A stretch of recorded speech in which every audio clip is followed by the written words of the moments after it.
Sinus లక్షణాలు ఏ విధంగా ఉంటాయంటారు? Sinusitis అంటే మేడం మీకు ఐటిస్ అంటే ఇన్ఫ్లమేషన్ సింపుల్ గా. ఓకే. ఎక్కడ మీకు ఐఎస్ అని లాస్ట్ వస్తుందో దాన్ని ఇన్ఫ్లమేషన్ అంటాం. సో ఇక్కడ మీరు సైనసైటిస్ అంటున్నాం, అట్లానే బ్రాంకైటిస్ అంటున్నాం. ఇట్లా మీకు ప్రతి చోట ఇన్ఫ్లమేషన్ వస్తే దాన్ని ఐటిస్ అని చేరుస్తాం. ఓకే. సో సైనసైటిస్ అంటే ఏంటంటే మీకు ఈ నోస్ లో ఉమ్, మీకు ఒక 4 స్పాట్స్ ఉంటాయి, ఇటు ఇటు. Okay. So right and left. So వీటిలో ఫ్రంటల్ సైనస్ అని, మ్యాక్సిలరీ అని, ఎథమోయిడల్ అని, స్పీనాయిడల్ అని 2 వైపులా ఉంటాయి, బయోలాటరల్ అంటాం.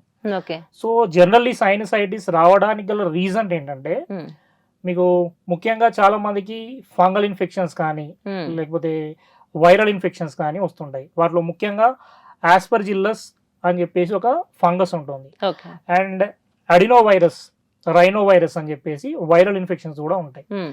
సో ఇవి ముఖ్యంగా మీ రెస్పిరేటరీ ట్రాక్ట్ ఇన్ఫెక్షన్స్ కి ముఖ్య కారణాలు.